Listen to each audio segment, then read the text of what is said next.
तुम्हारे कल्याण का कोई और मार्ग है ही नहीं, एकमात्र भगवान का नाम जप भजन।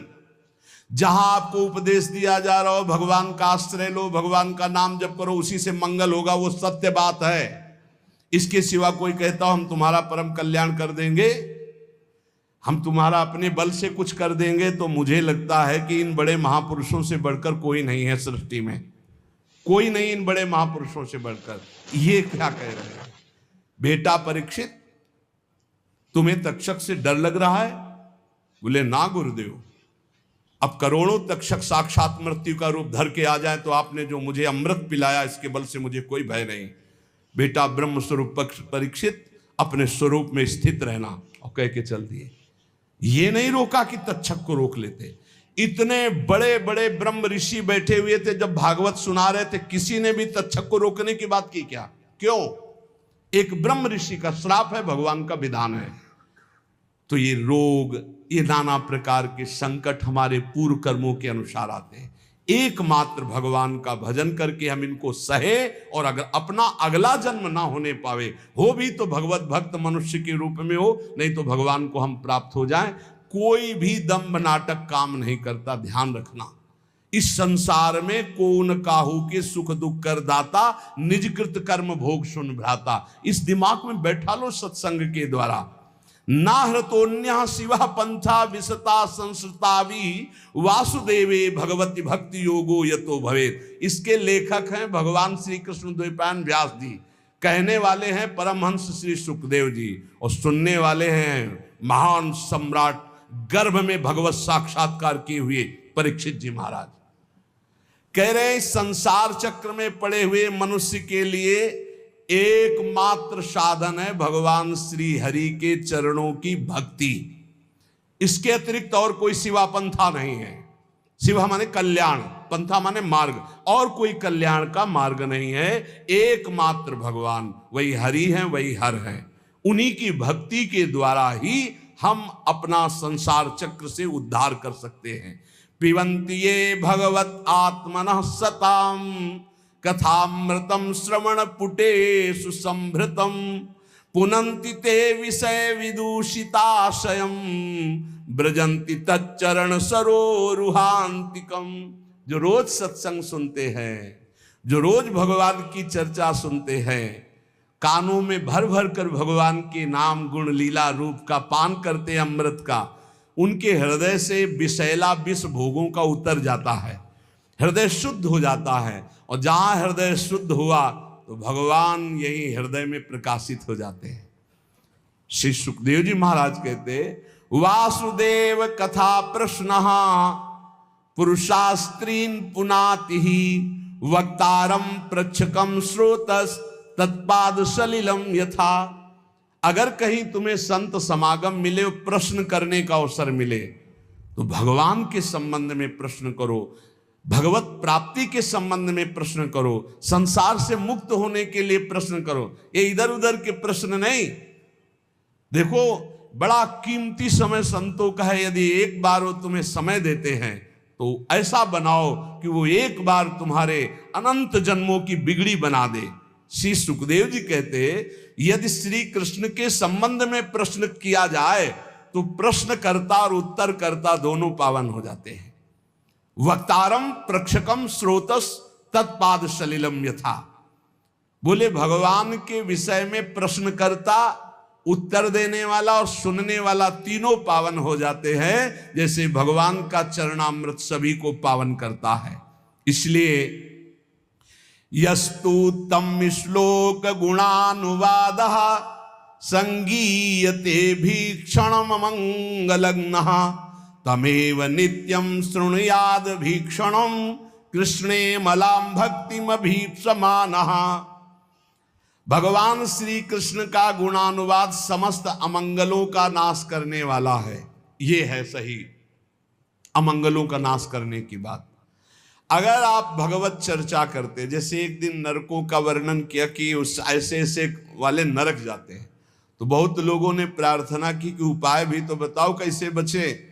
ये 38 के 38 सब हम में पाए जाते हैं। कोई कह रहा था 10 हैं, कोई कह रहा था 5 हैं। बड़ी घबराहट हो रही, क्योंकि आपकी बात पे विश्वास है। इसका मतलब टिकट बन गई नरक की हमारी, जाना पड़ेगा। तो जल्दी उपाय बता दो नरक से कैसे हटे। तो यस उत्तम श्लोक भगवान श्री कृष्ण संगीयते, यदि उनका गान किया जाए, जैसे भागवत ले लो और 10वें स्कंद पढ़ डालो हिंदी से ही, तुम्हें संस्कृत नहीं आता है। 10वें स्कंद के रोज 2 अध्याय पाठ कीजिए। अगर थोड़ा संस्कृत आती, गोपाल शास्त्र नाम का पाठ कर लीजिए और 1 घंटा नाम कीर्तन कीजिए, राधा राधा राधा, लिख लो, नरक नहीं जाओगे। इसका मतलब ये नहीं कि साफा बांध के नरक जाने वाले काम शुरू कर दो, फिर और नरक जाओगे। अबलो नसानी अबना न सही हो भाई, जो गलती हो गई उसके मिटाने के लिए दवा है, और गलत करवाने के लिए थोड़ी दवा है। परहेज करो, सदगुरु वैद्य बचन विश्वासा, संयम यह न विषय कयासा। संत सदगुरुदेव जो परहेज बता रहे कि ये अब मत करना और ये नाम रूपी दवा खाओ तो निश्चित भवरोग नष्ट हो जाएगा। ये बात है। अमंगल अशुभ प्रारब्ध नष्ट करने की सामर्थ्य किसमें? भगवान की चर्चा में, भगवान की लीला कथा में, भगवान के नाम गुणगान में। ये बिल्कुल संशय रहित बात है, बिल्कुल संशय रही बात। नित्य निरंतर जो भगवान का नाम जप करते हैं, लीला गुणानुवाद करते हैं, जगत मंगल करने वाले होते हैं। यन्नाम ध्येयम म्रियमाण आतुरः, बड़े अमृतमय वचन है। पतन स्खलन वा विवशो गृणन पुमान, विमुक्त कर्मार्गलम उत्तमाम गतिम, प्राप्नोति यच्छन्ति न तम कलौ जनाः। ध्यान दीजिए, यन्नामधेयं म्रियमाण आतुरः, जो मरने जा रहा हो, चाहे पशु हो, पक्षी हो, मनुष्य हो, कोई हो, यदि वो नाम नहीं ले पा रहा तो आप सुना दो भाई, इतनी कृपा कर दे उस जीव के ऊपर तो तुम्हें बहुत बड़ा पुण्य होगा। मरणासन पुरुष को नाम सुनाने के बराबर त्रिभुवन में कोई भी पुण्य नहीं है, इससे बड़ा कोई पुण्य। जैसे कोई पशु पक्षी मरने जा रहा हो, नजदीक जाके राम कृष्ण हरि या राधा राधा राधा सुना दिया, अब वो मरने जा रहा, घंटा 2 घंटा 4 घंटा 10 घंटा में भी मरेगा तो अब उससे कोई पाप होने वाला नहीं, वो भगवान को प्राप्त होगा, क्योंकि नाम कथन और श्रवण का एक ही फल होता है। तो बोले यन्नामधेयं म्रियमाण आतुरः, यदि मरने का समय हो, व्याकुलता का समय हो, नाम वो नहीं उच्चारण कर पा तो आप नाम कीर्तन उस समय कर दो तो यमदूत नहीं आएंगे, उसका मंगल हो जाएगा। ये बहुत बड़ा पुण्य करना चाहिए। आसपास कहीं सुनो कि कोई पधार रहा है तो रज ले, चरणामृत ले जाओ, उसके मुंह में डालो, कोई परिचय नहीं, हमें कोई परिचय नहीं, वो भगवान का अंश है, उसे भगवान की प्राप्ति करानी हो, जाके थोड़ी देर बैठ के राधा राधा राधा, घर वालों से कोई मतलब, और बस उठे और चलावे, उसका मंगल हो गया। कोई पशु पक्षी मर रहा हो, अंतिम समय भगवान नाम सुना दे, यन्नामधेयं म्रियमाण, मरने के समय घंटे 2 घंटे 10 घंटे तक जो बेशुद्ध हो रहा है, अब उससे कोई पाप कर्म करने वाला नहीं, वो आखिरी समय ही माना जाएगा और उसको नाम सुना दिया जाए, उसका मंगल हो जाएगा। कोई बड़ी आतुरता में या गिरते समय या फिसलते समय या विवश होकर उच्चारण कर ले राधा राधा हरि हरि, तो कहते सारे कर्म बंधन उसके नष्ट हो जाते हैं। विमुक्त कर्मार्गलम उत्तमाम गतिम, वो उत्तम भगवत गति को प्राप्त हो जाएगा। पर हाय रे कलयुग, कितना चिल्ला चिल्ला के कहा जा रहा है, फिर भी लोगों की नाम में रति नहीं हो रही, नाम आराधना से विमुख हो रहे हैं, भगवत आराधना से विमुख हो रहे हैं। पुंसाम कलिकृतान दोषान द्रव्य देशात्म संभवान, सर्वान हरति चित्तस्थो भगवान पुरुषोत्तमः। कलयुग में बड़े दोष हैं। जब परीक्षित जैसे महाभागवत की बुद्धि खराब कर दी और मरे हुए सर्प को उठा करके एक ध्यानस्थ ऋषि के गले में डाल दिया, तो सोचो और किसकी बुद्धि बख्शेगा। यदि नाम चल रहा, नाम पहारू दिवस निशी, रात दिन नाम का पहरा है, तो कलयुग के अभद्र प्रवेश नहीं करेंगे। ये वाणी जी हमारी कह रही। बोले जिते विनायक शुभ अशुभ विघ्न करे नहीं कोई, विघ्न करे नहीं कोई, डरे कलिकाल कष्ट भय, डरे कलिकाल कष्ट भय, हरे सकल संताप हरसि हरिनाम जपत जय। यदि नाम चल रहा तो कलयुग का कोई प्रभाव नहीं होगा।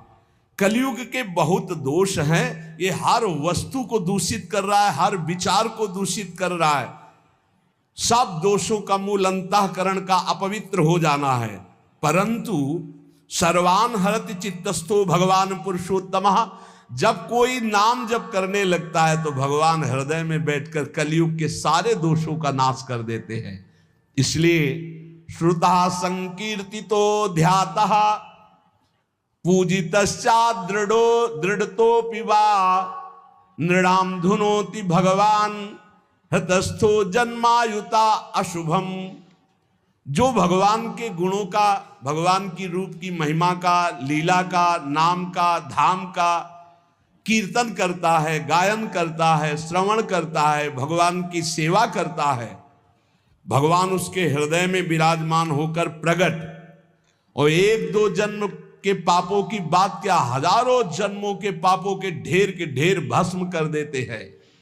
यथा हेम निस्थितो वह्निर दुर्वर्णम हंति धातुजम एवमात्मगतो विष्णु योगिनाम शुभाशयम।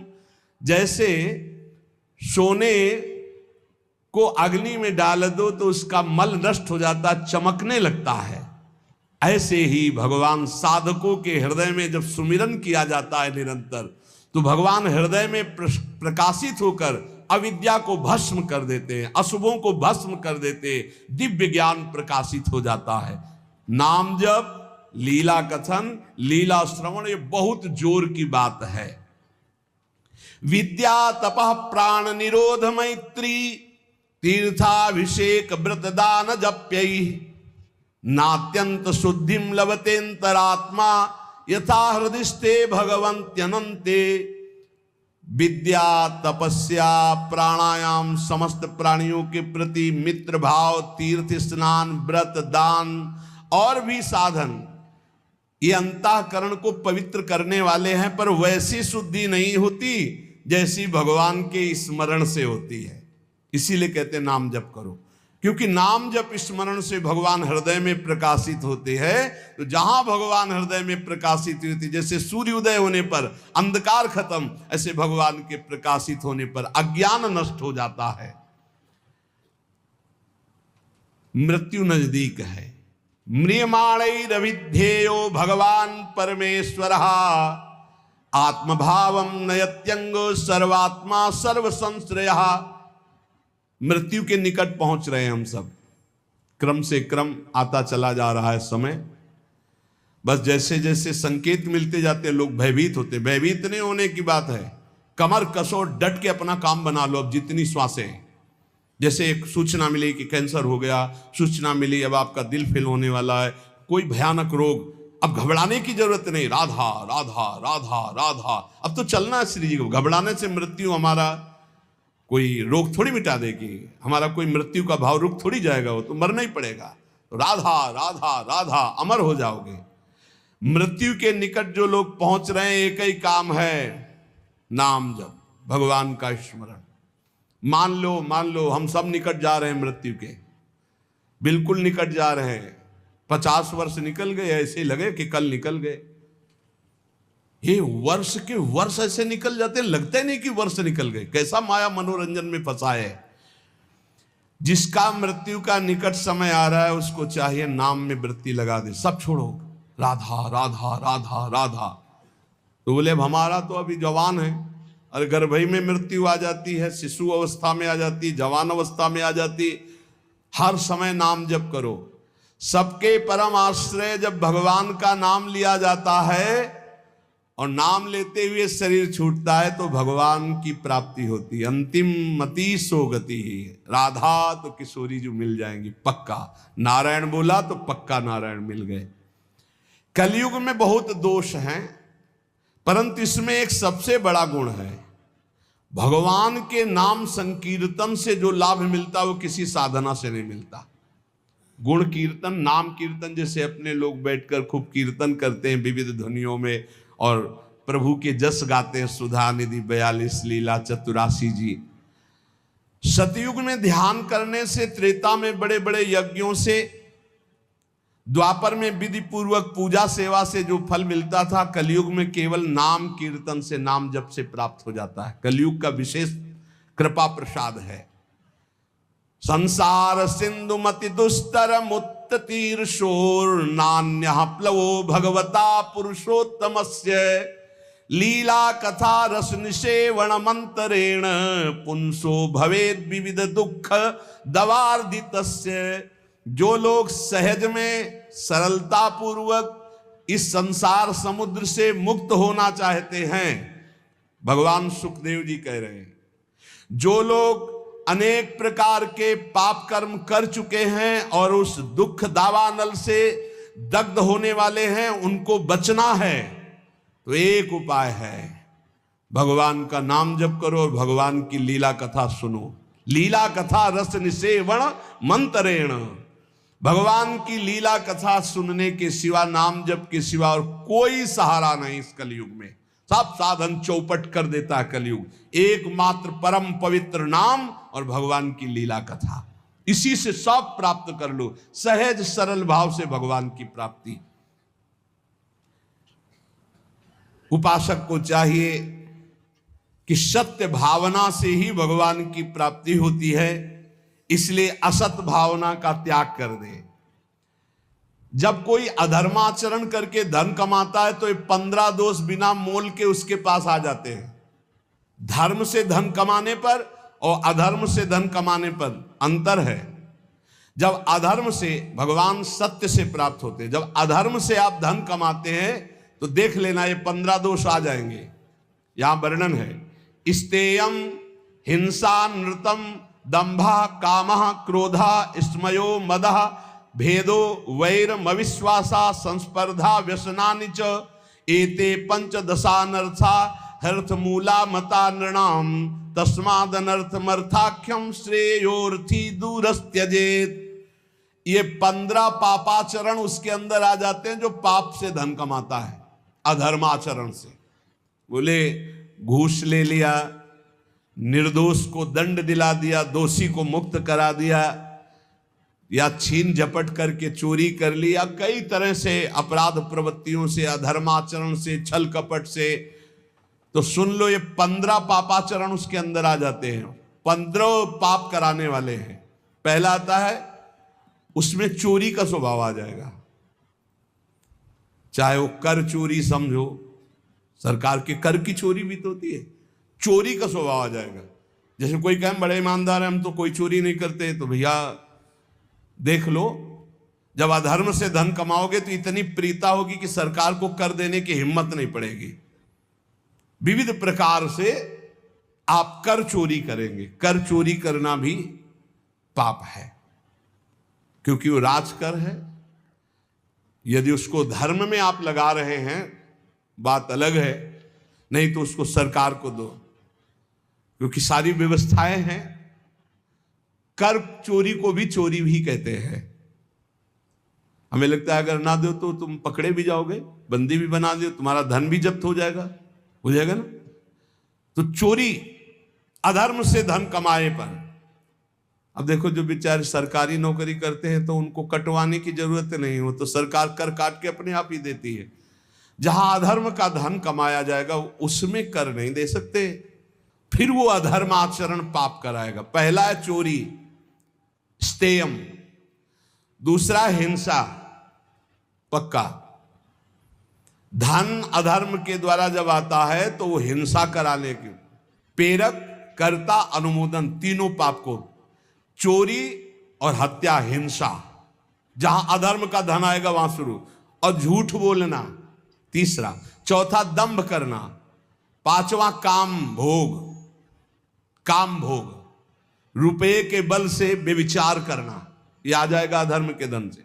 और गुस्सा, क्रोध, अहंकार, गर्व, भेद बुद्धि, बैर, अविश्वास, स्पर्धा, लंपटता, जुआ, शराब, ये 15 दोष अधर्म के द्वारा कमाए हुए धन में आ जाते हैं। इसलिए अधर्म के धन से डरना चाहिए लोगों को।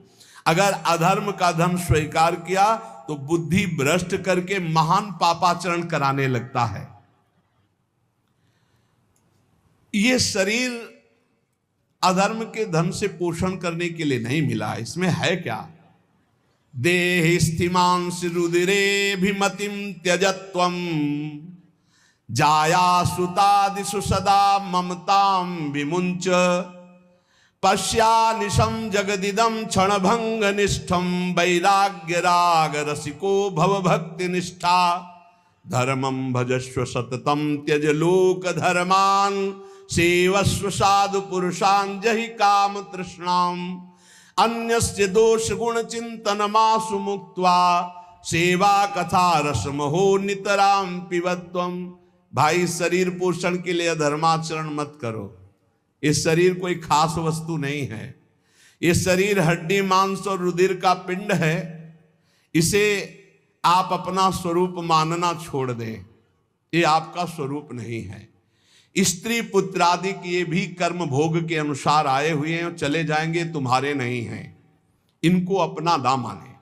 इस संसार को रात दिन क्षण भंगुर देखें।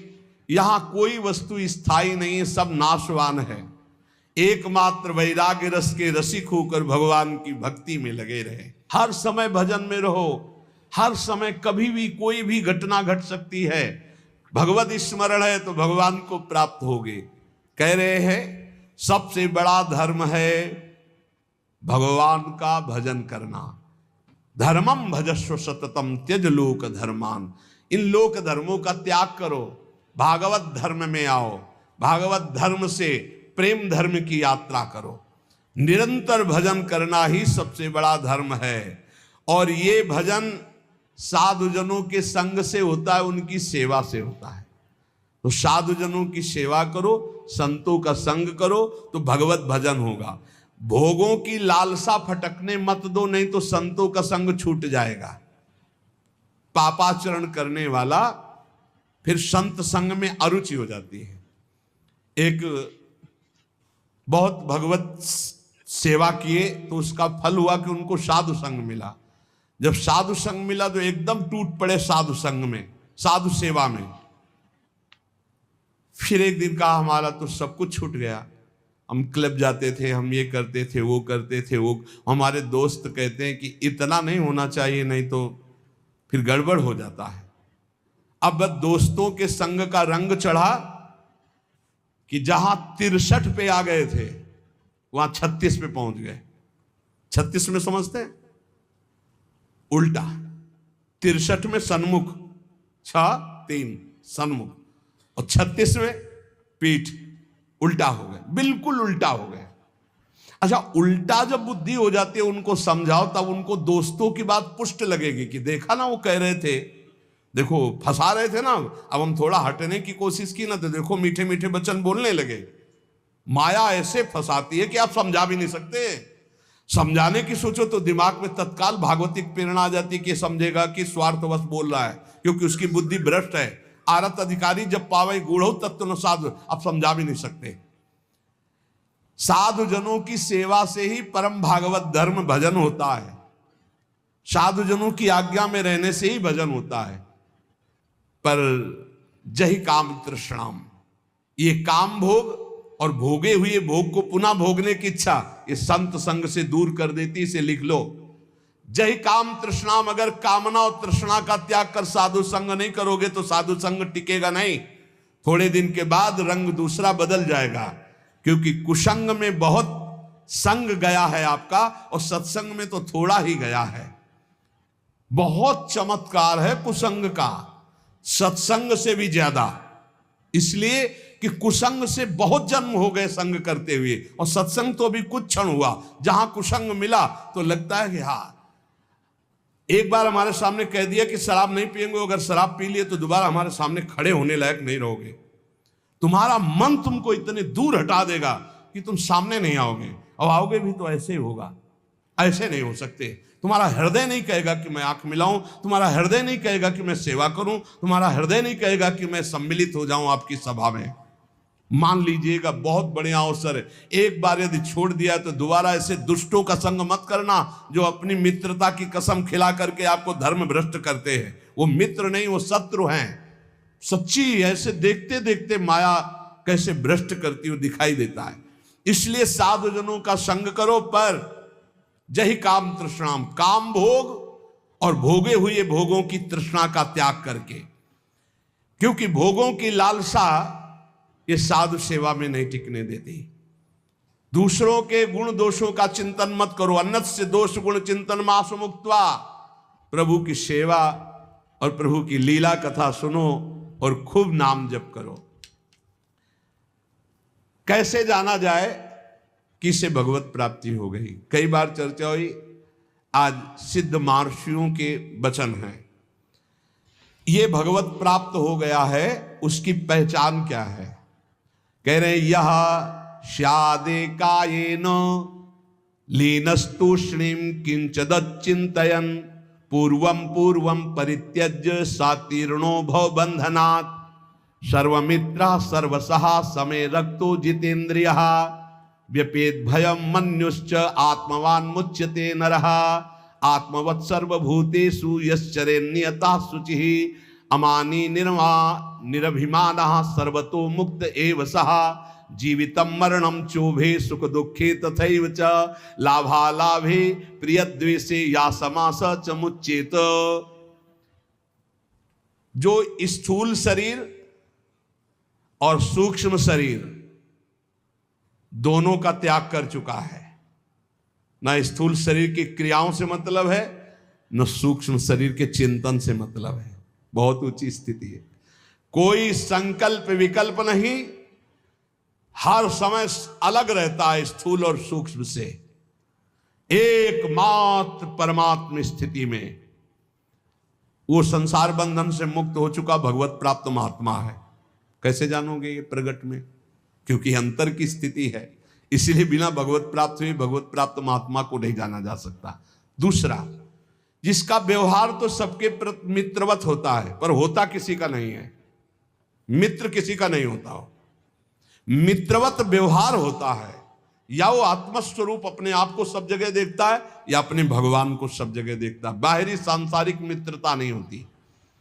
जो भारी से भारी कष्ट में भी मुस्कुरा कर रहता है, सह लेता है, शांत रहता है, ये भगवत प्राप्त महात्मा के लक्षण है। सबसे मित्रता का व्यवहार पर कोई मित्र नहीं है। सब कुछ सह लेगा, चाहे जितना कष्ट आवे। ये भगवान की प्राप्ति की वृत्ति है। और उसका मन किसी भी भोग में जाता ही नहीं है। खान पान क्रियाएं सब ऐसे होंगी, लेकिन मन किसी भोग में नहीं जाता। वो सदैव अपने स्वरूप में रहता है, इंद्रियों में नहीं, भोगों में नहीं, मन में नहीं। किसी भी तरह से उसे क्रोध दिलाया जाए तो उससे क्रोध नहीं आएगा भगवत प्राप्त महात्मा को। ये भी पहचान भूल कर बैठोगे। सनकादि ब्रह्म प्राप्त है ना, सनकादि सनक सनंदन सनातन, और डंडा लगा दिया, बेत लगा दिया जय विजय ने, तो गुस्सा आ गई ना, रोक दिए ना, तो गुस्सा आ गई, 3 जन्म का साथ दे दिया। क्या भगवत प्राप्त नहीं है? क्रोध की लीला होना और क्रोध आना अंतर है, ये बात समझना है। बार बार लोमस जी भगवत प्राप्त महात्मा है, काकभूषुंड जी काट देते हैं कि मुझे साकार भगवान के दर्शन चाहिए। निराकार की बात तब करना जब रामचंद्र जी का दर्शन कर लूं, तब साप दे दिया है। काक की तरह बार बार चेष्टा, क्रोध आ गया। तो वो विचार करते हैं, द्वैत के बिना क्रोध कैसा, अगर द्वैत तो ज्ञान कैसा। क्रोध की लीला होना और क्रोध होने में अंतर है। कभी भगवत प्राप्त महात्मा में क्रोध नहीं आता। कैसा लीला और क्रोध का पहचान कैसे है? जैसे पानी में रकील खींचो, कितनी देर टिकेगी, खत्म। ऐसे महात्माओं का क्रोध होता है, वो लीला वाला। जो संसारिक पुरुष का होता है वो 10 वर्ष बाद भी देखेगा तो जलन आ जाएगी कि यही है। और 5 मिनट बाद आप उनसे मिलो जो आपसे गुस्सा थे, पानी पानी एकदम, बिल्कुल कहीं क्रोध है ही नहीं। तो वो क्रोध की लीला थी, वो क्रोध नहीं, कोई द्वेष नहीं। तुम हृदय को जान ही नहीं सकते, हृदय को नहीं जान सकते जो भगवत प्राप्त महात्मा है। मनस्वी वो जीवन मुक्त कहा जाता है, जिसको किंचन मात्र क्रोध नहीं होता, किंचन मात्र किसी सबसे मित्रता पर मित्रता नहीं है, सबसे मित्रता है पर मित्रता नहीं है। सब कुछ सह लेता है, उसका मन किसी भोग में जाता ही नहीं, वो सदैव पवित्र रहता है। समस्त भूतों के प्रति अपने ही समान वर्ताव करता है। व्यवहार भूतों का मतलब प्राणियों को होता, भूत मत समझ लेना। जिसमें अभिमान का लेस नहीं, गर्व का लेस नहीं, वो भगवत प्राप्त महात्मा होता है। जिसको जीने और मरने में समान भाव हो चुका है, सुख दुख में समान भाव हो चुका है, लाभ हानि में समान भाव हो चुका है, प्रिय अप्रिय में समान भाव हो चुका है, वही जीवन मुक्त महापुरुष है। जो सबके द्वारा किए गए तिरस्कार से भी दुखी नहीं होता और किसी का भी तिरस्कार नहीं करता। जो सुख दुख आदि द्वंद्वों से राग रहित है, वो सर्वथा जीवन मुक्त भगवत प्राप्त महात्मा है।